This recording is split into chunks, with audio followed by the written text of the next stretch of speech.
الحمد لله نحمده ونستعينه ونستغفره ونؤمن به ونتوكل عليه ونعوذ بالله من شرور أنفسنا ومن سيئات أعمالنا من يهده الله فلا مضل له ومن يضلله فلا هادي له ونشهد أن لا إله إلا الله وحده لا شريك له ونشهد أن محمدا عبده ورسوله الذي أرسله بالحق بشيرا ونذيرا وداعيا إلى الله بإذنه وسراجا وقمرا منيرا فقد قال الله تبارك وتعالى في كلامه المجيد والفرقان الحميد أعوذ بالله من الشيطان الرجيم واعتصموا بحبل الله جميعا ولا تفرقوا واذكروا نعمة الله عليكم إذ كنتم أعداء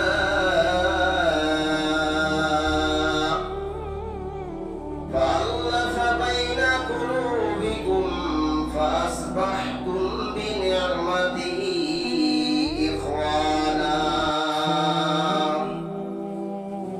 عن أبي هريرة رضي الله تعالى عنه قال قال رسول الله صلى الله عليه وسلم حق المسلم على المسلم ست إذا لقيته فسلم عليه وإذا دعاك فأجبه وإذا استنصحك فانصحه وإذا عطس فحمد الله فشمته وإذا مرض فأدعه وإذا مات فاتبعه. رواه مسلم. আলহামদুলিল্লাহ, যাবতীয় প্রশংসা একমাত্র মহান আল্লাহ তাআলার জন্য, যে আল্লাহ সুবহানাহু ওয়া তাআলা গোটা মুসলিম বিশ্বে আজকে শুক্রবার প্রত্যেকটা জামাতে প্রত্যেকটা মুসল্লিকে আসার এবং বসার কিছু কথা শোনার তৌফিক দান করলেন। এজন্য আমরা সকলে বলি আলহামদুলিল্লাহ। দরুদ সালাম বর্ষিত হোক রাসূলের প্রতি, সকলে বলি সাল্লাল্লাহু আলাইহি ওয়াসাল্লাম। সম্মানিত উপস্থিতি, আমি আপনাদের সামনে কুরআনুল কারীমের সূরা আলে ইমরানের একটি আয়াতের অংশ পাঠ করেছি। মুসলিম শরীফের একটি হাদিস পাঠ করেছি। আল্লাহ রাব্বুল আলামিন যদি তৌফিক দান করেন, উক্ত কোরআনের আয়াত ও হাদিসের উপর কিছু কথা বলে আমার বক্তব্য শেষ করব ইনশাআল্লাহ। সম্মানিত উপস্থিতি, আজকে আমার আলোচনার বিষয়বস্তু হচ্ছে একজন মুসলিমের উপর আরেক মুসলিমের হক কি এবং হক কয়টি ও কি কি। আল্লাহ তাআলা আমিন যদি তৌফিক দান করেন, এই বিষয়টাকে কেন্দ্র করে কিছু কথা বলে আমার বক্তব্য শেষ করব ইনশাআল্লাহ।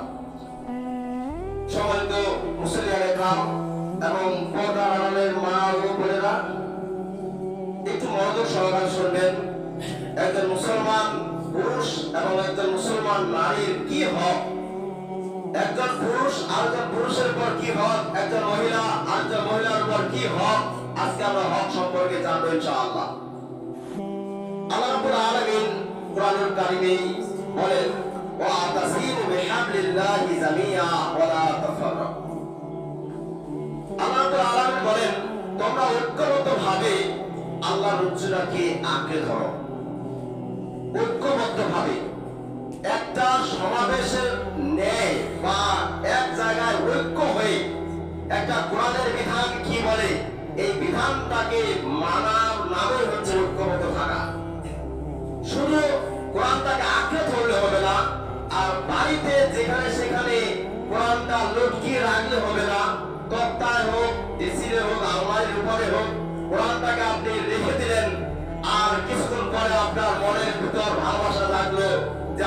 কোরআন, কত সুন্দর একটা কোরআন, আপনি শুধু জয় বুকে নিয়ে চুমু খেলেন, তাই যে আপনি হক আদায় করলেন, তাই যে আপনি কোরআনের বিধান মানলেন, এটা নয়। আপনি কোরআনটা বুকে নিতে পারেন, নেওয়ার পরে খুলে আপনি পড়ে একটা আয়াত পড়ে সেটার উপর যদি আমল করতে পারেন, তাহলে আপনি আপনার মনের ভালোবাসাটা বৃদ্ধিও পাবে, আল্লাহ তাআলা খুশি হবেন যে না, আমি একটা কোরআনের বিধান দিয়েছি, এই বিধানটা পড়ে সে একটা অন্তর্মুখী আমল করার জন্য চেষ্টা করেছে। সম্মানিত উপস্থিতি, আল্লাহ রাব্বুল আলামিন এই জন্য বলতেছেন যে ওয়াতাসিমু বিহাবলিল্লাহি জামিআন ওয়া লা তাফাররাকু, তোমরা আল্লাহর রজ্জুটাকে, আল্লাহর কোরআনটাকে ঐক্যভাবে শক্তভাবে ধরে থাকো। ধরে থাকার নাম হচ্ছে এটা নয় যে ধরে থাকলেই হবে, করতে হবে। ওয়াজকুরু নি'মাতাল্লাহি আলাইকুম, পরের অংশে বলতেছেন আল্লাহ রাব্বুল আলামিন, আর তোমরা স্মরণ করো, তোমরা ওয়াজকুরু, তোমরা স্মরণ করো নি'মাতাল্লাহি, আল্লাহর যা নিয়ামত, আল্লাহ তাআলা যত নিয়ামত দিয়েছেন, এই নিয়ামতের কথাগুলো স্মরণ করো। সেখানে এই কোরআনের বাণীটা একটা নিয়ামত। আমরা একটা নিয়ামত পেয়েছি আল্লাহর পক্ষ থেকে, আল কোরআন, এই নিয়ামতের কথাটা আমরা স্মরণ করব। ওয়াজকুরু নি'মাতাল্লাহি আলাইকুম ইয কুনতুম আ'দাই, এই স্মরণ করব কি জন্য? এটার মধ্যে অনেক কিছু রয়েছে। এটার মধ্যে পৃথিবী সৃষ্টি থেকে শুরু করে কিয়ামত পর্যন্ত যত কিছু হবে, দুনিয়ার জীবনে যত মানুষ আসবে, যতটুকু আমল করবে, কি করবে, কিভাবে আমল করবে, সব কিছু এই বিধিবিধানের উপর লেখা রয়েছে।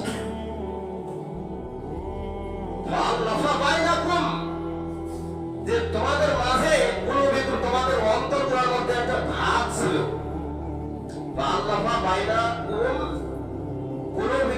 যে তোমাদের মধ্যে যে একটা অন্তরে ভাগ ছিল। কেমন? যে আল্লাহ তাআলা মানুষকে যখন সৃষ্টি করেছেন, তার মধ্যে যখন রূহ ফুঁক দেওয়া হয় নাই, তারপরে যখন ফুঁক দেওয়া হলো, কিন্তু মানুষ সে সময় কেউ কাউকে চিনত না। আল্লাহ রাব্বুল আলামিন এমন একটা নিয়ামত মানুষের মধ্যে ফেলে দিয়েছেন যে একজন মানুষ আরেকটা মানুষকে দেখলে একটা মানুষের ভালোবাসার সৃষ্টি হয়ে যায়। আল্লাহু বাইনা কুলুবিকুম, তোমাদের অন্তরের মধ্যে আল্লাহ তাআলা একটা হৃদয়ের বন্ধন সৃষ্টি করে দিলেন। ফাসবাহতু বিনি'মাতিহি ইখওয়ানা, আল্লাহ রাব্বুল আলামিন এমন একটা নিয়ামত দিয়েছেন যে আমরা আজকে মুসলমান ভাই ভাই হয়ে গেছি। সম্মানিত উপস্থিতি, আমরা এক মুসলমান আর এক মুসলমান ভাই ভাই। আয়না স্বরূপ আল্লাহ রাসূল সাল্লাল্লাহু আলাইহি সাল্লাম বলেন যে আল মুসলিমু আখুল মুসলিম, একজন মুসলমান আর মুসলমানের ভাই। তাহলে আমরা একজন মুসলমান আর একজন মুসলমানের যদি ভাই হয়ে থাকি, তাহলে একজন মুসলমান আর একটা মুসলমানের উপর হক কি, এটা অবশ্যই জানতে হবে। যদি আমরা হকগুলো না জানি, হকগুলো যদি আমরা না মানি, তাহলে আমরা একজন মুসলমান আর একজন মুসলমানের ভাই হব কি করে? একজন মুসলমান আর একজন মুসলমানের হক আদায় যদি আমরা না করি, তাহলে আল্লাহর বিধান, রাসূলের বিধান আমরা অমান্য করব। তাহলে আমাদের অবশ্যই জানতে হবে যে একজন মুসলমান আর একজন মুসলমানের হকটা কি, একজন মুসলমান নারী আর একজন মুসলমান নারীর হক কি, আমাদের অবশ্যই জানতে হবে। এই আয়াতটা শুধু পুরুষদের জন্য এটা নয়, পুরুষ এবং মহিলাদের উভয়ের জন্য। তারা মুসলিম পুরুষের সাথে যা হক রয়েছে এটা আদায় করবে, একজন মুসলিম নারীর উপর যা হক রয়েছে এটা আদায় করবে। সম্মানিত উপস্থিতি, তো আজকে আমরা জেনে নেব যে একজন মুসলমানের হক কি আর কয়টা বা হক। তো আল্লাহ রাসূল সাল্লাল্লাহু আলাইহি ওয়াসাল্লাম মুসলিম শরীফে উল্লেখ করে দিয়েছেন যে আবি হুরায়রা রাদিয়াল্লাহু তাআলা আনহু قال, যে আবি হুরায়রা থেকে বর্ণিত, তিনি বলেন قال রাসূলুল্লাহ সাল্লাল্লাহু আলাইহি ওয়াসাল্লাম, যে আল্লাহ রাসূল সাল্লাল্লাহু আলাইহি ওয়াসাল্লাম বলেছেন হাক্কুল মুসলিমি আলাল মুসলিমি সিত্তুন, যে একজন মুসলমান আর একজন মুসলমানের হক হলো ছয়টা। একজন মুসলমান আর একজন মুসলমানের উপর হক রয়েছে ছয়টা। তার মধ্যে এক নম্বরটা হচ্ছে ইদা লাকিতাহু ফাসাল্লিম আলাইহি, যখন একটা মুসলমান, এক নম্বরটা হচ্ছে যখন একটা মুসলমান আরেকটা মুসলমানের সাথে দেখা হবে, প্রথমে আগে সালামটা বিনিময় করবে। এটা হচ্ছে হক। একজন মুসলমান আরেকটা মুসলমানকে দেখলে তাকে সালাম দিতে হবে। সেটা হতে পারে পরিচিত, হতে পারে অপরিচিত, হতে পারে সেটা ভাই, হতে পারে সেটা অন্য কোনো মানুষ হতে পারে। যদি মুসলিম হিসেবে থাকে তাকে আমাকে সালাম দিতে হবে, কারণ এটা মুসলমানদের হক। মুসলমানদের এটা হক আদায় করা একটা ফরজ, এটা আদায় করতেই হবে। এখন আমরা সালামটা কি করেছি? কাটছাট করে উপরে উঠে রাখছি। এখন আমরা সালাম কাকে দেই? মুসলমানকে দেখলে মুসলমানকে আমরা সালাম দেই না। এখন সালাম দিচ্ছি যারা হুজুর টাইপের মানুষ, তাদেরকে সালাম দেই। যারা জুব্বা আলখাল্লা পরে রাস্তাঘাটে ঘোরাফেরা করে তাকে আমরা দেখি সালাম দেই। যারা বড় এমপি মন্ত্রী আসতেছে তাদেরকে দেখে সেলুটও জানাই, আমার সালামও দেই। আমার যারা মন্ত্রী মিনিস্টার যত রকমের বড় উন্নত মানের মানুষ, উন্নত মানের টাকা পয়সাওয়ালা ধনাঢ্য ব্যক্তি আসতেছে, এই মানুষগুলোকে দেখলে আমরা সালামের হাতটা বাড়িয়ে দেই। কিন্তু আমাদের এটা জানার প্রয়োজন হয় যে আল্লাহ রাসূলের হাদিসটা কি বলে। আল্লাহ রাসূল বলেছেন যে বরিষ্ঠ অপরিষ্ঠ যেই হোক তাকে আগে সালাম দিতে হবে। আল্লাহ রাসূল বলেছেন যে ব্যক্তি প্রথমে সালামটা বিনিময় করবে, ওই সালামটার বিনিময়ের জন্য ওই সালাম দেওয়া ব্যক্তি সে একবারে উচ্চ মাকামে থাকলো, মানে তার স্থানটা উঁচু স্থানে। আর যে সালামটা নেয় তার মানটা হচ্ছে নিচু মানের। আল্লাহ রাসূল সাল্লাল্লাহু আলাইহি ওয়াসাল্লাম বলেছেন যে ব্যক্তি সালাম বিনিময় করে তার মধ্যে একটা ভালোবাসা বন্ধন সৃষ্টি করে দেওয়া হয়। তো আমরা শুধু সালাম বিনিময় করি বড় বড় যেগুলো মৌলভী মুহাদ্দিস, ওই সমস্ত মানুষকে সালাম বিনিময় করি। সাধারণত ছোটখাটো মানুষদেরকে রাস্তাঘাটে ফকির মিসকিনকে দেখলে আমাদের মুখ দিয়ে সালামটা বের হয়ে আসে না। কারণ কেউ যদি সালাম দেয় তার সওয়াব সে যদি জানতো, তাহলে ফকির মিসকিন এতিম যত নিচু মানের মানুষের সব করে সালাম দিত। সম্মানিত উপস্থিতি, তো আমরা সালামের প্রসাদটা করতে পারি না এই জন্য, কারণ আমাদের মধ্যে অন্তরের মধ্যে একটা অহংকার সৃষ্টি হয়েছে। এই অহংকারটা কি? হয়তো আমার টাকা পয়সা হঠাৎ করে হয়ে গেছে, এখন আমাকে 10-12টা মানুষ আমার পিছনে লেগে থাকে, 10-12টা মানুষকে আমি খাওয়ানোর ব্যবস্থা করে দেই, আমার আন্ডারে 10-12টা মানুষ কাজ কর্ম করে, আমি সালাম দেব মানে আমি সালাম দেওয়ার আমার ওইটা বলে না, আমার সম্মান সেটা নয়। সালামটা এখন সম্মান অসম্মান নিচু উঁচু পর্যায়ে চলে গেছে। সম্মানিত উপস্থিতি, সালামটা কারণ অহংকার যে করে, অহংকার করেছিল সেই ইবলিস শয়তান। সে অহংকার করেছিল যখন আল্লাহ রাব্বুল আলামিন আদমকে সিজদা করতে বললেন, তখন শয়তান বলতেছে, ইবলিস বলতেছে, আমি হয়েছি আগুনের তৈরি আর আদম হয়েছে মাটির তৈরি, আমি ওকে যা সিজদা করব মানে। দেখেন সম্মান আর অসম্মান সেখানে নিয়ে টানাটানি হয়েছিল। শয়তানের পক্ষ থেকে শয়তান অহংকার করা শিখাই দিয়েছিল। শয়তান যেমন ভাবে অহংকার করেছিল তেমনি ভাবে আমরা অহংকার করার জন্য চেষ্টা করে যাচ্ছি। সম্মানিত উপস্থিতি, আমাদের উচিত যারা নিম্নমানের মানুষ তাদেরকে সালাম দিয়ে তাদেরকে মন করে ভালো করা। একজন মৌলভী মানুষ তার উচিত একজন সাধারণ যেগুলো মানুষ চলাফেরা করে হাঁটাহাঁটি করে তাদেরকে সালাম দিয়ে তাদেরকে উদ্বুদ্ধ করা, উৎসাহ প্রদান করা, তাদের উপর এই যে আসসালামু আলাইকুম ওয়া রাহমাতুল্লাহ, এর অর্থটা আমরা বুঝি না। এই অর্থটা না বোঝার কারণে আমরা সালাম প্রচার করতে পারি না। এইটার অর্থ হচ্ছে যে আসসালামু আলাইকুম, তোমার উপর শান্তি বর্ষিত হোক, ওয়া রাহমাতুল্লাহ, এবং তোমার উপর রহমত বর্ষিত হোক, ওয়া বারাকাতুহু, এবং তোমার উপর বরকত আল্লাহর পক্ষ থেকে বর্ষিত হোক। দেখেন এখানে একটা দোয়ার ব্যবস্থা। একজন মুসলিম ভাইকে দেখলে আমরা সালামটা দেই, এই সালামটা একটা দোয়ার ব্যবস্থা। সুবহানাল্লাহ। সম্মানিত উপস্থিতি, আমরা দোয়া করতে জানি না দোয়াটা কিভাবে করতে হয়, কিন্তু দোয়াটা আমাদের সালামের মধ্যেই ঢুকে আছে। আসসালামু আলাইকুম ওয়া রাহমাতুল্লাহ, যে আল্লাহর পক্ষ থেকে তোমার শান্তি, তোমার রহমত, তোমার বরকত। সম্মানিত উপস্থিতি, সালাম প্রচার করতে পারি না। যেমন মিশর, সৌদি আরবে যান, যে যারা এমপি মন্ত্রী যারা ওই ইয়াতে মিশরে বা সৌদি আরবে যাবেন, যে ওইগুলা বড় বড় হাইওয়ে লেভেলের মানুষ, যদি কোনো জায়গায় একটা রিক্সাতে চলে যাবে, আগে প্রথমে এসে রিক্সাওয়ালাকে বলবে আসসালামু আলাইকুম, আপনি কি যাবেন অমুক জায়গায়? ওনারা বুঝে যে সালামের গুরুত্বটা কত। ওনারা বড় বড় যেগুলো দায়িত্ববান হয়েছে তারা রাসূলের আদর্শ অনুযায়ী দায়িত্ব পালন করার চেষ্টা করে। আর আমাদের বাংলাদেশের দায়িত্ববান হয়েছে এগুলো শয়তান যেভাবে আদর্শবান হয়েছে ওই শয়তানের আদর্শ নিয়ে এরা টানাটানি করা শুরু করে। সম্মানিত উপস্থিতি, আমরা সৌদি আরবের অনুসরণ করতে চাই না, মিশরেরও অনুসরণ করতে চাই না, আমরা অনুসরণ করতে চাই রাসূলের হাদিস যেটা বলে সেটা অনুসরণ করব ইনশাআল্লাহ। সম্মানিত উপস্থিতি, তাহলে একজন মুসলমান আরেকজন মুসলমানের হক যেটা রয়েছে সেটা প্রথমটা হচ্ছে ইদা লাকিতা ফাসাল্লিমালাই, যখন একটা পরিষ্কার মানুষের সঙ্গে দেখা হবে, মুসলিম মানুষের সঙ্গে দেখা হবে, প্রথমে আমাদেরকে সালাম বিনিময় করতে হবে। আল্লাহ তাআলা আমাদেরকে সালাম বিনিময় করার জন্য তৌফিক দান করুন, সকলে বলে আল্লাহুম্মা আমিন। সম্মানিত উপস্থিতি, সালাম বিনিময় করলে আমাদের লাভ কি জানেন? সালাম বিনিময় করলে আমাদের লাভ হচ্ছে যে আল্লাহর পক্ষ থেকে রহমত বর্ষণ হওয়া, আল্লাহর পক্ষ থেকে বরকত আসা, এটা হচ্ছে আমাদের লাভ। দুই নম্বর, একজন মুসলমান অপর মুসলমানের উপর যে হক রয়েছে তার মধ্যে এক নম্বরটা আমি বললাম যেটা সালাম বিনিময় করা, বেশি বেশি সালামের প্রসার করা।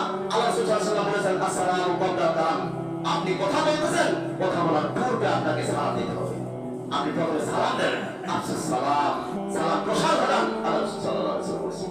দুই নম্বর, ইযা দাআকা ফাআজিবহু, যখন তোমাকে কেউ দাওয়াত দেয় তখন তোমরা দাওয়াত গ্রহণ করো। একজন মুসলিম ভাই আমাকে দাওয়াত দিতে পারে, দাওয়াতটা গ্রহণ করতে পারে, গ্রহণ করতে হবে।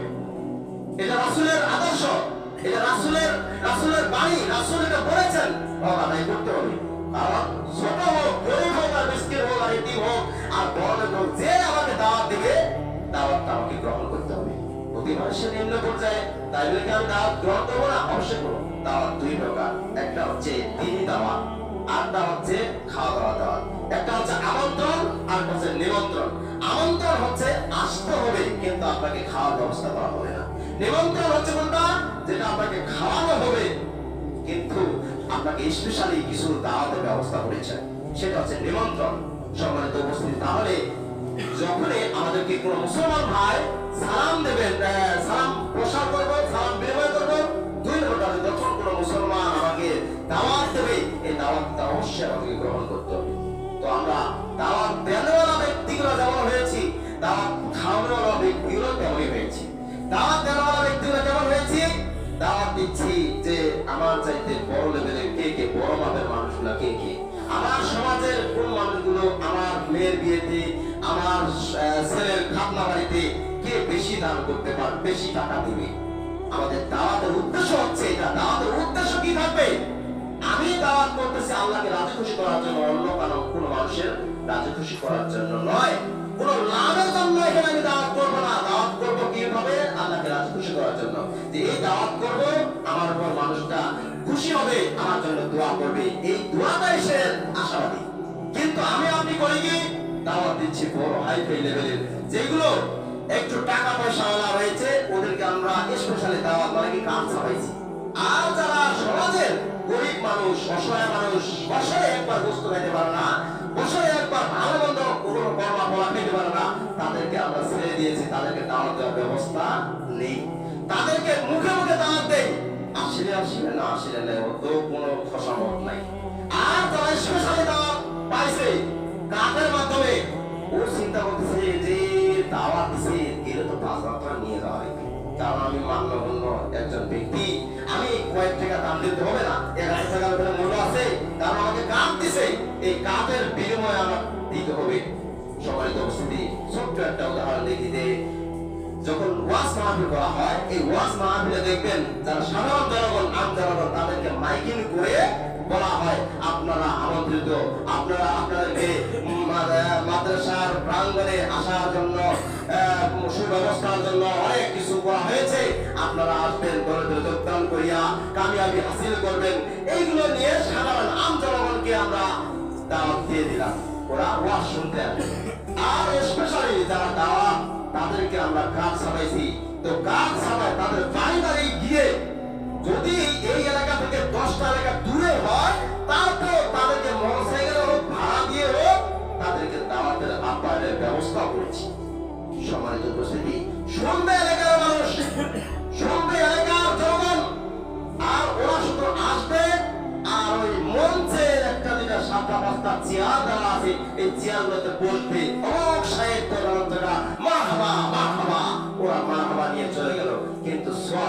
ভাগিদার কে জানেন? সোয়াবের ভাগিদার হচ্ছে সাধারণ জনগণ। এরা শুনবে, সাধারণ গরিব মানুষ, সাধারণ জনগণ এরা শুনবে, সেই অনুযায়ী আমল করার জন্য চেষ্টা করবে। আর যারা দূর থেকে মানুষ আসবে, ওরা শুধু মনে মনে ভাববে যে আমার নামটা বলে কিনা, আমার নামটা আমার মাথাভাড়া আমার দেয় কিনা, অমুক জনে আমার নামটা প্রকাশ করে কিনা, আমার নামটা সাইনবোর্ডে আছে কিনা, আমার নামটা এখানে ক্যালেন্ডার দেওয়া আছে কিনা। এই নামের জন্য তারা চেষ্টা করে। সম্মানিত উপস্থিতি, ওরা হচ্ছে ওই দাওয়াত, স্পেশালি দাওয়াত। আর আমাদের ছোটখাটো দাওয়াত আমরা মুখে বললাম, আসলে আসলো, না আসলে না আসলো। সম্মানিত উপস্থিতি, এটা দাওয়াত নয়। আমাদের লক্ষ্য উদ্দেশ্য থাকবে এক, আল্লাহকে রাজি খুশি করার জন্য মানুষকে দাওয়াত দেব। যেই রাজি খুশি, আল্লাহ তাআলা খুশি হয়ে যাবেন। আমি একটা গরিব মানুষকে, একটা এতিম ফকির মিসকিনকে দাওয়াত খাওয়াবো, ওকে পেট ভরে যদি খাওয়ানো হয়, ও পরবর্তীতে ও নিজেই, আপনি বলবেন না, আপনি নিজে হাত ধরে ওই নিজে বলবে, ইস একটু দোয়া করি, কারণ আমাকে এত সুন্দর করে খাওয়াইছে, আল্লাহ এই মানুষটাকে আরো বেশি সম্পদ, আরো ভালো মন মানসিকতা করার তৌফিক দান করো। আমি সাধারণ জনগণ তারা দোয়া করবে মানুষের জন্য, আর বড় বড় স্পেশালি লোক খুঁজে দোয়া করবে না। ওরা যদি আপনি ভালো মতো খাওয়াইতে পারছেন, আর শেষে যদি দই টই একটু দিতে পারছেন, বা ভালো কিছু যোদ্ধা করানোর ব্যবস্থা করছেন, তাহলে মনে করবে খাওয়াটা হয়েছে ভালো, তবে অতটা ভালো না। কারণ ওদের জিহ্বা গুলো হয়ে গেছে একবার লম্বা লম্বা, খাইতে খাইতে খাইতে খাইতে ওগুলো যে স্বাদটা ছিল জিহ্বার, এই স্বাদটাকে কভার উল্টা হয়েছে। খাইতে খাইতে খাইতে এক পায়ে ওদের মানে হাই লেভেলের খাওয়া ছাড়া লো লেভেলের খাওয়া পছন্দ হয় না। তাই তো আপনাকে বলবে হয়তো ভালো হয়েছে, না হয়তো ভালো হয়নি, আর বাবুর্চিরা খারাপ ছিল। সম্মানিত উপস্থিতি, আমার কতগুলো মানুষকে দেখবেন যে খাওয়ার পরে বলবে না, আমার খাওয়ার শেষে যখনই টাকা দিতে যাবে তখন বলবে কি, একটু কোন বাবুর্চি এগুলা কি রান্না করেছে, এটা খাওয়া দাওয়া হলো, পকেট থেকে বাইরে গেলাম, এটা আসলে মুশকিল হয়ে চলে যায়। সম্মানিত দাওয়াত আমাদেরকে ওইভাবে গ্রহণ করতে হবে যে দাওয়াতটা কল্যাণ রয়েছে। কল্যাণটা কিভাবে আসবে? যদি আপনি ওই দাওয়াতে যদি এতিম মিসকিন ফকির এগুলাকে তাকান, এগুলাকে একবার খাওয়ান, আল্লাহর পক্ষ থেকে সেখানে রহমত বরকত হবে। কিন্তু আমি আপনি বুঝি না। তাহলে এখান থেকে 2 নম্বর যেটা বিষয় বুঝলাম, যে ওয়াইদা দাআকা ফাসিবহু, যখন কেউ কোনো মুসলমান ভাই একজন মুসলমান ভাইকে দাওয়াত দিবে, আমাকে দাওয়াত গ্রহণ করতে হবে। সম্মানিত উপস্থিতি, এই দাওয়াতটা এমন হয়েছে, এখন দেখেন দিনে দাওয়াত, যদি আপনি দিনে দাওয়াত দিতে যান যে আসেন নামাজের জন্য, আপনার কিন্তু আসবে না। 1 দিন 2 দিন 3 দিন দাওয়াত দিয়ে আসে না। কিন্তু যদি একটা ছোটখাটো আয়োজন করেছেন, মিলাদ অনুষ্ঠান করেছেন, তারপরে দেখবেন যে যদি টুপিটা নাও থাকে, তারপরে একটা মাথার রুমাল দিয়েও আসছে পাশে। দাওয়াত খাওয়ার জন্য মানুষ আসে, কিন্তু দিনের জন্য মানুষ আসে না। সেরকম বর্তমানে ওয়াজ মাহফিল যেগুলো হয়, এইগুলো হচ্ছে শুধু নাম খাটানোর জন্য, যে অমুক জায়গায় অমুক বক্তা এসেছে, ও কোকিল কণ্ঠী সুমিষ্ট ভাষী, এগুলা শুনে শেষ, কিন্তু কোনো কিছু আমল হয় না। সম্মানিত উপস্থিতি, সবচেয়ে বড় দিনে দাওয়াত, সাপ্তাহিক দাওয়াত সেটা হচ্ছে মসজিদে। আপনি আজকে মসজিদে একটা কথা শুনে আমল করার চেষ্টা করবেন, তাহলে এই মসজিদটা, এই মসজিদ থেকে ওই মসজিদ, মানে এই শুক্রবার থেকে ওই শুক্রবার, এর মধ্যে যদি এই কথাটা আপনার আজকের এই কথাটা শুনে মানতে পারেন, তাহলে আল্লাহ রাসূল সাল্লাল্লাহু আলাইহি ওয়াসাল্লাম বলেছেন যে এই জুমা থেকে ওই জুমা পর্যন্ত এর মধ্যে যতগুলো সগীরা গুনাহ হয় সবগুলো আল্লাহ তাআলা ক্ষমা করে দেন। সুবহানাল্লাহ। তাহলে আমি আপনি কি বুঝি দাওয়াত সম্পর্কে? আমরা একবারে খেয়াল রাখি না, দাওয়াত শুধু মানুষকে দেই, কিন্তু কোন মানুষকে দাওয়াত দিতে হবে দাওয়াতের স্থান বুঝি না। তো 2 নম্বর বিষয়টা হচ্ছে একজন মুসলমান আরেকজন মুসলমানের উপর, 2য় নম্বর হকটা হচ্ছে যখন কোন মুসলিম দাওয়াত দেবে, ওই মুসলিমের দাওয়াত গ্রহণ করতে হবে। 3 নম্বর, ওয়াইজাস্তান সাহাকা ফানসাহু, যখন কোন মুসলিম ভাই বিপদে পড়ে আপনার কাছে পরামর্শ চাইবে, আপনাকে সৎ পরামর্শ দিতে হবে। আপনার কাছে একজন অজানা ব্যক্তি মুসলিম ভাই আসছে, আপনি জানেন বিষয়টা, হতে পারে সেটা কোরআন হাদিস, হতে পারে সেটা জমির দলিল দস্তাবেজ, যেটাই হোক। যদি একটা পরামর্শ চাইতে আসে যে ভাই আমি 5 ওয়াক্ত নামাজ কিভাবে পড়বো আমাকে বলে দেন, আপনাকে যদি জানেন তাহলে কোরআন ও হাদিস অনুযায়ী তাকে বোঝানোর চেষ্টা করবেন, পরামর্শ দিবেন, ভাই এইভাবে এভাবে পড়ে, ভাই এই দোয়াটা এখানে করতে হয়, এই দোয়াটা বলে এই গুণাগুণ, এই দোয়াটা বলে এতটুকু সওয়াব, আপনি ওকে বলবেন, পরামর্শ দিবেন। সালাত আদায় করতে হবে ভাই, আসেন যদি সালাত আদায় করি তাহলে আমি মুসলিম, আর যদি সালাত আদায় না করি তাহলে আমরা কাফির।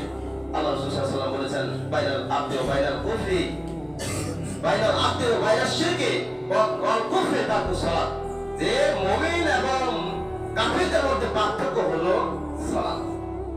আপনি সালাত আদায় করবেন, আপনি মুসলিম, আপনি সালাত আদায় করবেন না, আপনি মুসলিম না, আপনি নন মুসলিম। সম্মানিত উপস্থিতি, একটু সালাতের জন্য আহ্বান করবেন, দাওয়াত দিবেন মানুষকে। শুধু পুরুষেরা দাওয়াত দিবে এটা নয়, পুরুষেরা তো যে যেখানে আছে তার অবস্থান অনুযায়ী দাওয়াত দিবে। আপনি একজন খেটে খামারে কাজ করেন, আপনি একটা মানুষের বাড়িতে কাজ করেন, ওইটা বাড়িতে দেখবেন কে নামাজ পড়ে না, আপনার স্থানটা ওই জায়গায়। আপনি দাওয়াত দেওয়ার কৌশলটা শিখবেন আগে।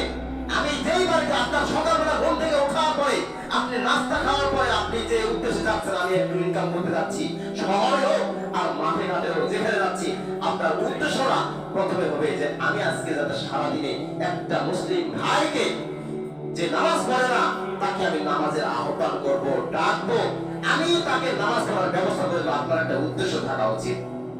কিন্তু আপনি কয়জনের উদ্দেশ্য করি, সকালবেলা ঘুম থেকে উঠে আজকে কি হবে, মানে তার উন্নতিটা কিভাবে হবে সেটা নিয়ে চিন্তা ভাবনা, কিন্তু দিনের পথে কি উন্নতি হবে এটা নিয়ে চিন্তা ভাবনা করি না। সম্মানিত উপস্থিতি, তাই আমি বলছিলাম যে যেখানে আছি সেখানে আমরা দাওয়াতের ব্যবস্থা করি। শুধু তাবলীগ গেলে যে দাওয়াত হবে এমন কথা নয়। আপনি 3 চিল্লা দিবেন, আপনার 3 চিল্লা দিয়ে দাওয়াতের কার্যক্রম হবে এটা কথা নয়। কথা আপনার বাড়িতেও দাওয়াত হতে পারে, আপনার বাড়িতেও তাবলীগ হতে পারে। আপনি একটা কোরআনের আয়াত জানেন, একটা হাদিস জানেন, আল্লাহ রাসূল বলেছেন পাবলিক গুরবানি ওয়া আয়া, আমার একটা কথা যদি জানার পা ওই কথাটা তোমরা মানুষের কাছে প্রচার করে দাও। আপনি একটা আজকে বলা শুনবেন, এই কথাটা আপনি কালকে কাজে যাবেন, এই কাজের যে স্থান আছে সেখানে যে কোনো মানুষকে পাবেন, মুসলিম ভাইকে পাবেন, আপনি এটাই দাওয়াত দিবেন। ভাই আসেন একটু নামাজ পড়েন, আকিমুস সালাত ওয়া আতুস যাকাত, এই যে আকিমুস সালাত সালাত কায়েম করতে হবে ভাই, এটা করি। আল্লাহকে রাজি খুশি করার জন্য চেষ্টা করি। ভাই আসো, তুমিও মুসলিম আমিও মুসলিম, আমি নামাজ পড়ি তুমি নামাজ পড়ো না কেন ভাই, তোমাকে পড়তে হবে। কিন্তু দাওয়াতের কার্যক্রম এইভাবে, কিন্তু আমরা দাওয়াত এইভাবে দিতে চাই না।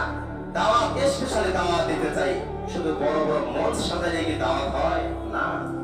আপনার বাড়িতে দাওয়াত আগে পৌঁছান, তারপর বাড়ির পার্শ্ববর্তী একটা বাড়িতে আরো পৌঁছান, এইভাবে প্রসার ঘটাইতে হবে। তেমনই ভাবে মহিলাগুলাও, আমরা যেমন স্থান ভেদে কাজের ভেদাভেদে আমরা যেই কাজে আছি ওই কাজের মানুষগুলোকে আমরা দাওয়াত দেবো, যেমন ভাবে তেমনই ভাবে বাড়ির মহিলাগুলো যে আছে এই মহিলাগুলো দাওয়াতের কার্যক্রম চালু করবে। কেমন ভাবে, একজন মুমিন নারী আপনার বাড়িতে এসেছে, সালাম দিয়েছে, ভালো মন্দ জিজ্ঞাসা করতেছে, আপনি তাকে একটা দিনের দাওয়াত দেন যে আপা কে বোন তুমি কি নামাজ পড়ো, যে নামাজ তো পড়ি না, ধরি না, সাথে পড়ি না।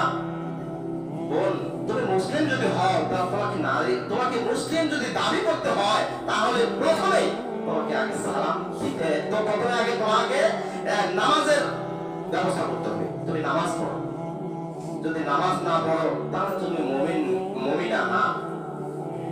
তখন ওই মহিলাকে দাওয়াত দিলেন, একদিন শুনলো না, পরের দিন আসলো, তারপর বললেন তুমি নামাজ পড়তে শুরু করেছো, দ্বিতীয় দিনও পড়লেন, তৃতীয় দিন আসলো, তৃতীয় দিনও বললেন যে তুমি কি নামাজ পড়েছো।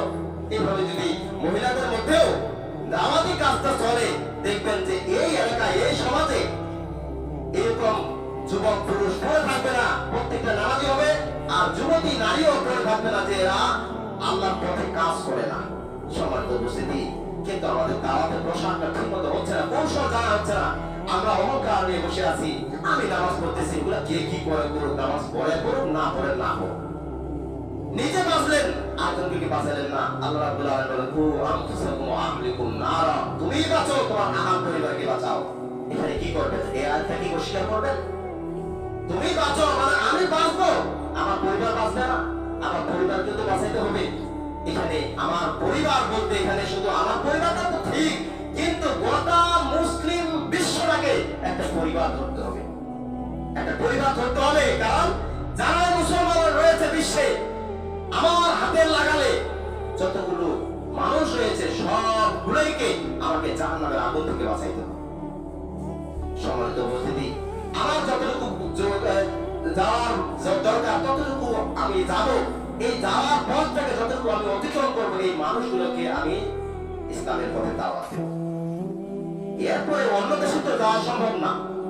অন্য দেশে অতিক্রম করতে গেলে পাসপোর্ট লাগবে, ভিসা লাগবে, ওটা বাদে দিলাম। যারা প্রবাসী তারা যাবে, ওদেরকে ওরা দাওয়াতে কাজ করবে, ওরা কি করে রাখবে? ওরাও করবে। সম্মানিত উপস্থিতি, সেরকম ভাবে একজন মহিলা এইভাবে দাওয়াতে কার্যক্রম চালু রাখবে। শুধু দূরে যাওয়া যাবে না, একজন মহিলা একটা এলাকা থেকে আরেকটা এলাকায় দাওয়াত দিবে, এটা করা যাবে। একজন মহিলা তার বাড়ির আশেপাশে যে গণ্ডিটা রয়েছে, যে বংশটা রয়েছে, বংশটার মধ্যে যদি দাওয়াত প্রসার করে, তাতে অনেক কিছু হয়। সম্মানিত উপস্থিতি, আমরা দাওয়াত শুধু বুঝি কোনটা ওই দূরে গেলে দাওয়াত হবে, কাছে গেলে দাওয়াত নেই। তো কেউ পরামর্শ যদি চায়, তাহলে পরামর্শ দিতে হবে কি? এই যে ইসলামের পরামর্শ দিতে হবে। যদি কেউ দুনিয়াবি কিছু পরামর্শ চায় যে আমি এই কাজটা করতেছি, এইটা আমার জমি, এই জমিটা আমার থাকবে কি থাকবে না, একটু ভাই পরামর্শ দেন। এই মানুষের জমি আমার কাছে রয়েছে এক হাত, এই হাত জমিটা আমি কিভাবে বের করে দেব, কার কাছে কোন দলিল আছে, কিভাবে আছে, আপনি যদি জানেন আপনি পরামর্শ দিয়ে তাকে উদ্বুদ্ধ করবেন, ভাই এইভাবে করো, তাহলে তোমার কাজটা সমাধান হবে। আপনি পরামর্শ দিবেন। আপনি পরামর্শ না দেন, যদি আপনি পিছনে আমার ক্লিক লাগাই দেন, বিস্কুট লাগানোর ব্যবস্থা করেন, পর্চার যদি 30 মাল জমি আছে, ওখানে 35 মাল লিখে দেন, আলোচনার দলিল আপনাকে দেখতে দিয়েছে, সেই দলিলটা আবার অন্য জায়গায় নকশা করে আপনি বসে আছেন, আপনি দলিল অন্য রকম করে ফেলাইছেন, তাহলে এটা পরামর্শ হবে? এটা একটা খিয়ানত করা হবে। খিয়ানত করা যাবে না। একজন মুসলিম আমার কাছে আমানত। একজন মুসলিম সে যদি কষ্ট পায়, আমাকে কষ্ট পেতে হবে। কারণ আল্লাহ রাসূল সাল্লাল্লাহু আলাইহি ওয়াসাল্লাম বলেছেন, আল মুসলিমুনা কাযাফাতিন ওয়াহিদা। একজন মুসলমান আরেকটা মুসলমানের দেহের ভিতর অন্তর্ভুক্ত। একজন মুসলমান যদি হুজুর খেয়ে আঘাত পেয়ে যদি চোখ দিয়ে পানি আসে, চোখে যদি একটু কিছু পড়ে, এই চোখে যদি ধুলা পড়ে, যেমনই ও আঘাত পেল, আমাকে বিশ্বাস করতে হবে, মনে করতে হবে আমরা সবাই গোটা মুসলিমে বিশ্ববাসী সবাই আমরা ব্যথিত। সম্মানিত উপস্থিতি, একজন মুসলিম দেখেন আজকে মুসলিম রাষ্ট্র যে ফিলিস্তিনের মানুষ কত কান্নাকাটি করতেছে, তাই বলে কি আমরা চুপ করে আছি? ওরা কান্নাকাটি করে না, ওদের চোখ দিয়ে পানি পড়ে না, ওরা মুসলিম, কিন্তু আমরা এখান থেকে আয়া করতেছি কেন? আমাদের বাংলাদেশ থেকে কেন এই যে টাকা পয়সার ব্যবস্থা করে দিচ্ছে, দান দেওয়ার ব্যবস্থা করতেছে? কারণটা কি? কারণ আমাদের ভিতরে একটা অন্তরে আগ্রহ আছে, ভালোবাসার সৃষ্টি আছে। ওরা মুসলিম, আমরা মুসলিম, ওরা বিপদে পড়লে আমরাও বিপদে। আল্লাহ রাসূলের হাদিসটা কত সূক্ষ্ম যে আল মুসলিমুনা কাযাফাতুল ওয়াহিদা, একজন মুসলমান আরেকটা মুসলমানের দেহের ভিতর অন্তর্ভুক্ত। যেমনই ভাবে আমার দেহে একটা আঙ্গুল রয়েছে, এই আঙ্গুলটা যদি আমি আমার কাটা যায় তো আমি ব্যথা পাইলাম, তেমনই ভাবে অন্য একটা মুসলমান আমার সামনে যদি ব্যথা পায়, কষ্ট পায়, আঘাত পায়, অ্যাক্সিডেন্ট হয়, ওই সময় কি আমি চুপ করে থাকবো? দেখেন যারা গাড়ি ঘোড়া অ্যাক্সিডেন্ট হয়, হঠাৎ করে এক গাড়ি আরেক গাড়ি আসে, একবার সংঘর্ষ মুখোমুখি, ড্রাইভারকে একবারে চাপা লাগে গেছে। এখন ওই ড্রাইভারকে বাইরে করার জন্য কত মুসলিম দৌড়াদৌড়ি করতেছে। কেন? তার চোখের পানি বের হয়েছে, এই চোখের পানিটা বের হওয়ার কারণে গোটা মুসলমানই চোখ দিয়ে পানি পড়তেছে। কারণটা কি? অন্তরের ভালোবাসা। মানুষের মুসলমান অন্তরে ভালোবাসা হয়েছে, তাই তো চোখের পানি পড়তেছে। দেখেন সাধারণত একটা যদি চোখে পোকা পড়ে, মাঝে মধ্যে রাস্তাঘাটে চললে চোখে পোকা পড়ে গেল, আপনি হঠাৎ করে দেখেন চোখটা চিপে ধরে আছে, কেন? তো মুসলিম ভাই, কেন চোখটা চিপে ধরে আছে? আপনি জানেন, দেখি একটু পোকা পড়ছে, একটু বাইর করে দিই। এই বাইর করতে গেলে চোখটা মেলান করতে গিয়ে যে লোকটা মেলান করতে গেছে, ওর চোখ দিয়ে বড় করে পানি পড়তেছে। এটা আমার কারণটা কি? ওর আবার কোন পানি? ব্যথা পানি। একজন মুসলমান ভাই তার যে দেখতে গেল, ওর আবার চোখে পানি কেন? আপনারা কি চিন্তা ভাবনা করেছেন আমাদের অন্তরে ভালোবাসা কতটুকু? একজন মুসলমান ভাই কান্নাকাটি করতেছে, আরেকজন মুসলমান ভাই দেখে ওর চোখে পানি পড়তেছে, কান্নাকাটি আসতেছে। কারণটা কি? একজন ভাই মারা গেছে, তার পাশে একজন লোক কান্নাকাটি করতেছে, আরেকজন যায় হঠাৎ করে দূরে মানুষ আসে, মুখ দিয়ে হা হা করে কান্নাকাটি করতেছে। কারণটা কি? ওই মুসলমান ভাই কান্না করতেছে, ব্যথা পাচ্ছে। সম্মানিত উপস্থিতি, তাহলে কেউ যদি কোনো পরামর্শ চায়, সৎ পরামর্শ, তাকে পরামর্শ দিতে হবে। এটা মুসলমান আর মুসলমানের উপর একটা হক। 4 নম্বর, ওয়াইজা আতাসা ফাহাদাল্লাহু ফাসাম্মিতহু। আল্লাহ রাসূল সাল্লাল্লাহু আলাইহি ওয়াসাল্লাম বলেন 4 নম্বর হকটা কি? একজন মুসলমান আরেকজন মুসলমান 4 নম্বর হকটা কি? সেটা হচ্ছে যখন কোন মুসলমান ভাই হাসি দিবে, এই যে মাঝে মাঝে আমাদের হাসি আসে না, এই আসার পরে মুসলমান ভাই হাসি দিয়ে বলল আলহামদুলিল্লাহ, আমি এখন মুসলমান ভাই শুনতে পাইছি, এখন আমার কথাটা কি হবে? ইয়া হামুকাল্লাহ, এটা বলতে হবে। এটা আমরা কয়েকজনে বলি না। কেউ হাসি দিছে, ও আলহামদুলিল্লাহ বলছে কি না বলছে সেটাও শোনার টাইম নেই, দিছে ওর সমস্যা হয়েছে দিছে, আমি আবার ইয়া হামুকাল্লাহ বলতে যাবো তো আলহামদুলিল্লাহ বলেনি। আসলে যেই লোকটা হাসি দিছে ও জানে না যে এখানে আলহামদুলিল্লাহ বলতে হবে। সম্মানিত উপস্থিতি, আমাদের জানতে হবে যে হাসি দিলে যখন আমাদের হাসি আসবে তখন আমাদেরকে বলতে হবে আলহামদুলিল্লাহ। আর যখন কেউ শুনতে পাবো আমি মুসলিম ভাই আমি শুনতে পাইছি, আমাকে উত্তর দিতে হবে ইয়া হামুকাল্লাহ। এখন যে হাসি দিছে ও আমার শুনতে পাইছে যে আমার ইয়া হামুকাল্লাহ বলছে, অতএব আমাকে বলতে হবে ইয়াহদিকুমুল্লাহ ওয়া ইউসলিহু বালাকুম। এটা বলতে হবে। আমাদের দোয়া শিক্ষা, আমাদের শিখতে হবে দোয়া।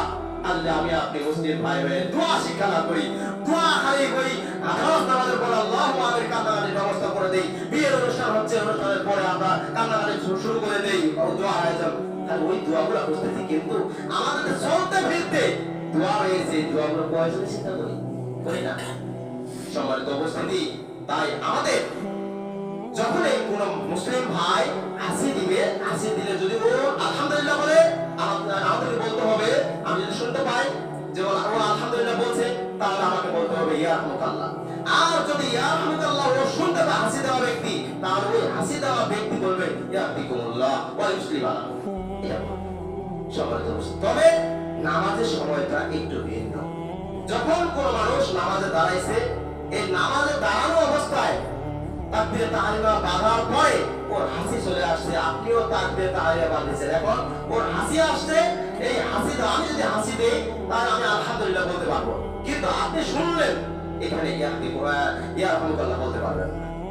এটা নামাজ শেষ করার পরে আপনি বলতে পারবেন, এটা হচ্ছে ওই নিয়ম নামাজের জন্য শুধু এটা। কিন্তু অন্য সময় রাস্তা আমরা চলতেছি, হঠাৎ করে মানুষের হাসি আসতে পারে, এই সময় আমাদেরকে ইয়া রাহমাতুল্লাহ বলতে হবে। 5 নম্বর বিষয়টা হচ্ছে ওয়াইদা মারিদা ফাউদহু, যখন কোন অসুস্থ ব্যক্তি পড়ে থাকবে, শয্যাশায়ী হবে, তাকে দেখতে যাওয়া, এটা হচ্ছে মুসলমান, এক মুসলমান আরেকটা মুসলমানের উপর হক। তাহলে একজন মুসলমান যদি অসুস্থ হয়ে পড়ে যায় তাকে দেখতে যাওয়া। আমরা কয়জনে যাই?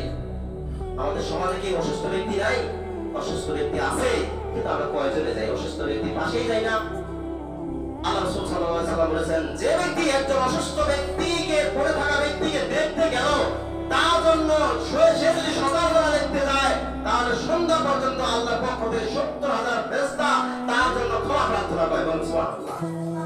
তার জন্য 70,000 ফেরেশতা ক্ষমা প্রার্থনা করে।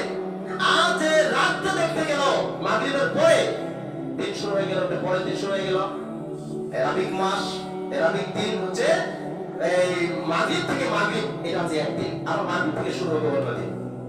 তো মাগরিবের সময় যে ব্যক্তি দেখতে গেল একজন অসুস্থ ব্যক্তিকে, এই ব্যক্তি যে দেখতে গেল তার জন্য আল্লাহর পক্ষ থেকে আবারও 70,000 ফেরেশতা তার জন্য ক্ষমা প্রার্থনা করে। সুবহানাল্লাহ। তার আমাদের জানার দরকার আছে কিনা? অবশ্যই দরকার আছে, কারণ ফেরেশতারা যদি দোয়া করে আল্লাহর কাছে, এই দোয়া কি ফেরত আসে? এই দোয়া কি কার্যত হবে না? এটা অপরিহার্য, এটা হবেই ইনশাআল্লাহ। সম্মানিত উপস্থিতি, তাহলে কোন অসুস্থ ব্যক্তি পড়ে থাকলে আমাদেরকে দেখতে যেতে হবে। এটা মুসলমান, এক মুসলমানের আরেকজন মুসলমানের হক আদায় করতে হবে আমাদের। 6 নম্বরটা হচ্ছে ওয়াইদা মাতা ফাতবাহু, যে যখন কোন মানুষ মারা যাবে, এই মারা যাওয়ার পরে তার জানাজায় উপস্থিত হওয়া, এটা আছে এক মুসলমান আর মুসলমানের হক। যখন কোন মানুষ মারা যাবে, মুসলমান ভাই মারা গেল, এই মুসলমান ভাইয়ের মারা যাওয়ার জন্য আমাদেরকে যেতে হবে, জানাজায় উপস্থিত হবে। লাভ কি? লাভ হচ্ছে কোন মুসলিম ভাই কোন মুসলমান ভাইয়ের জানাজায় গেল, যে শুধু জানাজা পড়লো তার জন্য এক কিরাত সওয়াব, এক কিরাত উহুদ পাহাড় আছে না, এই পাহাড় সমান আমার গভীরতা যতটুকু আছে এই জায়গার, এটা যতটুকু দাম হয়, এই দাম অনুযায়ী যে দান খয়রাত করলে আল্লাহর পথে যদি ব্যয় করা হয়, যেটুকু টাকা হয় বা যতটুকু আপনার সওয়াব হয়, ততটুকু সওয়াব আপনি পাবেন। এটা আমাদের লাভ। দ্বিতীয় মতে একবারে দাফন সম্পূর্ণ করে যদি আসতে পারেন, তাহলে 2 কিরাত আপনার জন্য সওয়াব। তাই 2 কিরাত মানে 2টা উহুদ পাহাড় সমান সওয়াব আপনি পেয়ে যাবেন। 2টা উহুদ পাহাড় যদি আপনাকে দান করা হয় বা আল্লাহর পথে দান করা হয়, যতটুকু মূল্য হয়, এই মূল্যটা হচ্ছে আপনার আমলনামায় সওয়াব লেখা হবে। সম্মানিত উপস্থিতি, আমাদের এটাই লাভ। কিন্তু আমরা করি কি, যখন মানুষ মারা যাচ্ছে এলোমেলো করে, কে কোন দিকে মাটি দিল, কে কি না করলো, কেউ জানালা থেকে চলে যাচ্ছে বাড়িতে, ওর বলে জরুরি আছে, ওর বলে গরুর অসুখ, ওর বলে ছাগলের অসুখ, মুরগির অসুখ, বাপের অসুখ, মায়ের অসুখ, সবগুলো অজুহাত দিয়ে চলে যাচ্ছে। জানাজানা পরে ও আসতে হবে, আত্মীয় হয়তো, কিন্তু তার অন্তরটা পড়ে আছে ওই নদীকে। সে কি সওয়াব পাবে? ও পাবে না। অন্তর থাকতে হবে, আমি এই মৃত ব্যক্তি জানাজায় উপস্থিত হব এবং জানাজায় উপস্থিত হব তো হবই, তারপরে দাফন সম্পূর্ণ করার পরেও আমি থাকবো এখানে, তাহলে আমি 2 কিরাত সওয়াব পাবো। এমনি তো সওয়াব আমাদের অর্জন হয় না, কিন্তু ওখানে গেলে যদি আমার 2 কিরাত সওয়াব হয়, সওয়াব তো আমার অনেক ঘাটতি হবে, আমার এখান থেকে পূরণ হবে। সম্মানিত উপস্থিতি, 10 টাকা আপনার ইনকাম হচ্ছে 15 টাকা। এই 15 টাকা ইনকামের জন্য এখানে আবার দেখতেছেন যে 6000 টাকা আপনার ব্যয় হচ্ছে মাসে। 5000 টাকা আপনি ইনকাম করতেছেন, 6000 টাকা ব্যয় হচ্ছে। তাই 1000 টাকা আপনাকে ঘাটতি পূরণ করতে হবে না? অবশ্যই করতে হবে। আমাদের কত সওয়াব ঘাটতি হচ্ছে, এই ঘাটতিটা পূরণ করবো কিভাবে? নকল কাজগুলো করতে হবে। যদি আমরা এই মুসলমানদের, এক মুসলমান আর মুসলমানের হকগুলো আমরা আদায় করি, তাহলে তো আমাদের অনেক সওয়াব। কিন্তু আমরা পয়সাটা আদায় করি। সম্মানিত উপস্থিতি, তো আমরা আবার করি কি, জানাজা শেষ হয়ে গেল, দাফন শেষ হয়ে গেল। এই দাফন শেষ হওয়ার পরে করি কি জানেন? আমাদের উচিত, আল্লাহ রাসূলের যেটা হাদিস, সেটা হচ্ছে একজন মুসলমান মারা গেছে আর বাকি মুসলিমগুলো সেখানে উপস্থিত হয়ে একবারে জানাজা দাফন সব সমাধান করে সেখানে দাঁড়িয়ে তার জন্য দোয়া করতেছে, তার জন্য দোয়া করতেছে। একটা দোয়া আল্লাহ শিক্ষা দিয়েছেন যে আল্লাহুম্মা গফির লাহু ওয়া সাব্বিতহু, এই দোয়াটা পাঠ করতে বলেছেন। আমরা করি না, এই দোয়াটা পাঠ করি না। আমরা পাঠ দেওয়া শেষ, আমরা ছাড়লে ছাড়লাম, না ছাড়লে দূরে যায়, পানি যায়, পুকুরে হোক আর নদীতে হোক, যায় ধুয়ে চলে আসতেছি। কিন্তু যখন একটা মানুষ মৃত অবস্থায় উঠে থাকে, কবরে থাকে, তখন তার ভয় হয়, তার ভয় তাকে জবাব দিয়ে করতে হয়। যদি আশেপাশে মানুষ থাকি আমরা, তাহলে সে নির্ভয়ে সে প্রশ্নের জবাব দিতে পারে। আর যদি আমরা চলে আসি, সে তো হতাশাগ্রস্ত, সে তো হতাশ হয়ে থাকে। একটা কবরে মাটি দেওয়ার পরে, মাটি দেওয়ার আগে সবাই তার সঙ্গে আসি, কিন্তু মাটি দেওয়ার পরে তার সঙ্গে আর কেউ নেই, সে একাই, সে একবারে একটা নিরুপায় মানুষ। সম্মানিত উপস্থিতি, তার জন্য আমাদের থাকতে হবে। আল্লাহ রাসূল বলেছেন যে মানুষের দাফন কাজ সমাধান করার পরেও ওই ভাইয়ের জন্য দোয়া করো, ওই পরিমাণ সময় থাকো যে পরিমাণ একটা উট বা একটা দুম্বা, একটা গরু কুরবানি করে সিনের চামড়া বন্টন করে একবার গোশত মাংস যা আছে সবগুলো বন্টন করা শেষ হওয়ার যে সময়টা লাগে, এই সময়টা অনুভব করে ওইখানে উপস্থিত থাকা দরকার। আল্লাহ রাসূল বলেছেন। সম্মানিত উপস্থিতি, আমরা কয়জন থাকি? আমরা নামাজ পড়ার পরে দোয়া করবেন নাকি রে? আর দোয়া বলে হুজুরগুলো করে না, আহলে হাদিসের মানুষ দোয়া করে না, ওই জন্য সবাই চলে যাচ্ছে। কিন্তু তার জন্য দোয়া আছে, দোয়াটা যেটা রাসূলের দেওয়া পদ্ধতি সেটা করবেন না। আল্লাহুম্মা গফির লাহু ওয়া সাব্বিতহু, এই দোয়াটা পাঠ করেন, আসলে থাকেন। সম্মানিত উপস্থিতি, আমরা করি না, মাটি দেওয়ার পরে সবাই চলে আসতেছে। আমরা ওই সময় এই হাদিসটা খেয়াল রাখবো যে একটা উট কুরবানি করে মানুষকে বন্টন করে দিতে যতটুকু সময় দরকার, ততটুকু সময় ওখানে উপস্থিত আমাদের থাকতে হবে। তাহলে সে অসহায় ব্যক্তি, সে মৃত ব্যক্তি ভয় পাবে না, ফেরেশতার কাছে ভয় করে উত্তর দিতে পারবে না, মানে ওটার ভয়টা কেটে দিতে হবে। সম্মানিত উপস্থিতি, আল্লাহ রাব্বুল আলামিন আমাদেরকে এই 6টা হক আদায় করার জন্য তৌফিক দান করুন। সকলে বলে আল্লাহুম্মা আমিন। তার সাথে এটা শাবান মাস, সংক্ষেপে 2-4টা কথা বলি। শাবান মাসের কিছু করণীয় রয়েছে। শাবান মাসের আজকে 1 তারিখ। আল্লাহ রাসূল সাল্লাল্লাহু আলাইহি সাল্লাম এই মাসে, এই শাবান মাসে আয়েশা রাদিয়াল্লাহু আনহা বর্ণনা করেন যে আল্লাহ রাসূল সাল্লাল্লাহু আলাইহি ওয়াসাল্লাম অতিরিক্ত সিয়াম পালন করতেন, নফল সিয়াম। যখন নফল সিয়াম ধরতেন যে সিয়াম ছাড়বেন কিনা এরকম মনে হয়, আবার যখন সিয়াম ছাড়তেন পরে আর সিয়াম ধরবেন কিনা এরকম মনে হয়। তো আল্লাহ রাসূলকে জিজ্ঞাসা করি, ইয়া রাসূলুল্লাহ, আপনি এভাবে সিয়াম পালন করেন কি ব্যাপার, কারণটা কি? তখন আল্লাহ রাসূল বলছেন যে হ্যাঁ, সিয়াম আমাদের নফল সিয়াম পালন করতে হবে, যেমনই ভাবে অন্যান্য নফল ইবাদত করি।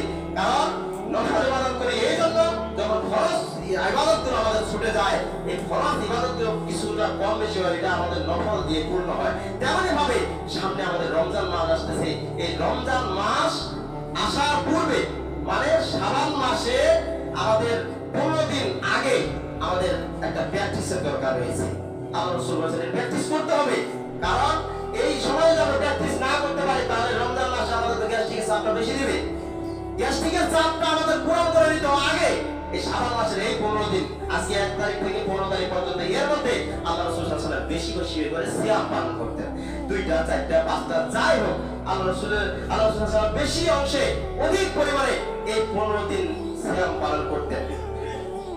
কিন্তু আমরা চেষ্টা করব যে বেশি বেশি সিয়াম পালন করার জন্য, যা পারে 2টা 4টা আল্লাহকে রাজি খুশি করার জন্য, আল্লাহকে সন্তুষ্ট করার জন্য আমরা সিয়াম পালন করব। এই সিয়ামটা পালন যদি করি, কারণ সিয়াম পালন করলে কি হবে আমাদের লাভ, যে সোমবার আর বৃহস্পতিবার আল্লাহর কাছে ফেরেশতাগুলো পেশ করে সওয়াবের কথা, মানে যত পাপের কথা এইগুলো আল্লাহর কাছে অডিট করে আর কি পেশ করে। সোমবার আর বৃহস্পতিবার আল্লাহ সিয়াম পালন করতেন।